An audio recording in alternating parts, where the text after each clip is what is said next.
At ayan mga beshi, nag-ihaw kami sa gilid ng dagat. Overnight kami niyan eh. At ayan yung inihaw na daming isda na huli kasi yung kasama namin ay mangingisda. Kasi yung pamamuhay nila doon mangingisda.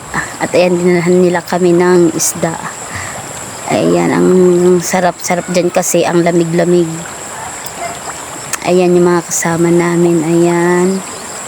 Self-rainis. At ayan. Malamig dyan. Kaya pag nalamig ka, lapit ka lang dyan sa may apoy. At ayan yung isda na yan. Yung nahuli nila. Ayan. Masarap yan sa paksiw. Prito. Ayan. Ano yan? Bagong huli lang yan. Yung isda na yan.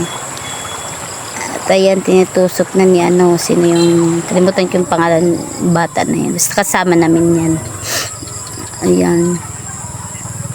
Yung kasama namin nandun sa kabila, sa gilid sila. Kami nag-iyaw dyan at ayan, nag-iyaw din ako dyan. Ayan, tinitusok ko. Ayan. At ayan na dyan, oh. Gabi na yan eh. Overnight. Tapos natulog na ako niyan. Overnight swimming pero tulog. Kaya umaga nag-swimming naman kami. Ayan sila, ate.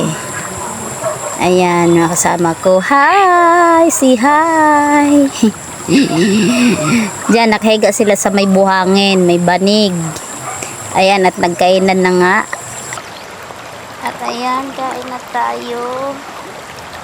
Ayan, toyo yung susawan ko, diba?